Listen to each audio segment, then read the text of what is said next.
Կառավարության օրենսդրական նախաձեռնության կարգով ներկայացված զինվորական ծառայության եւ զինծառայողի կարգավիճակի մասին օրենքում փոփոխություններ եւ լրացումներ կատարելու մասին օրենքի նախագծի համաձայն վերանայվում են պայմանագրային զինծառայողների պարտադիր ատեստավորման դեպքերը, Պաշտպան հայրենյաց ծրագրով ծառայություն անցնող զինծառայողներն ատեստավորված են համարվելու ուսումնական փուլի ավարտին հանձնվող քննությունների արդյունքներով,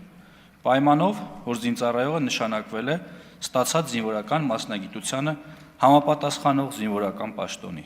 Իսկ Հայաստանի Հանրապետության ռազմաուսումնական հաստատություններ ավարտած եւ համապատասխան սպայական պաշտոնի նշանակված զինծառայողներն ատեստավորված են համարվելու ռազմաուսումնական հաստատության ավարտական քննությունների արդյունքներով։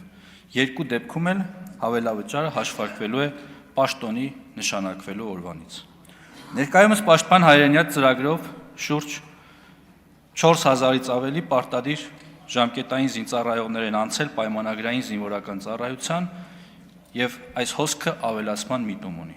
որի կապակցությամբ առաջարկվում է Պաշտպան հայրենյաց ծրագրով հնգամյա առաջին պայմանագրի ժամկետը լրանալուց հետո 2 կամ 5 տարով հերթական պայմանագիր կնքող զինծառայողների համար եւս նախատեսել պայմանագրի ժամկետի ավարտից հետո պատվովճար ստանալու հնարավորություն։ 2 տարվա դեպքում 1.5 միլիոն, 5 տարվա դեպքում 5 միլիոն դրամ։ Առաջարկող կարգավորման նպատակն է լրացուցիչ նյութական մոտիվացիա ստեղծել հիմնականում 24-ից 25 տարեկան զինծառայողների համար շարունակելու պայմանագրային զինվորական ծառայությունը, նրանց դիտարկելով որպես արհեստավարժ զինված ուժեր ունենալու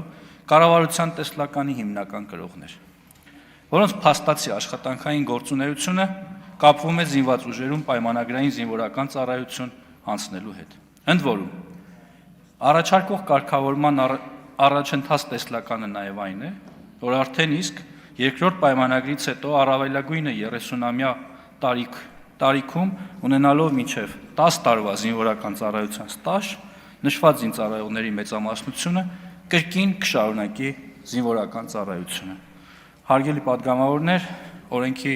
նախագիծը հավանություն է արժանացել Պաշտպանության եւ անվտանգության հարցերի մշտական հանձնաժողովի կողմից,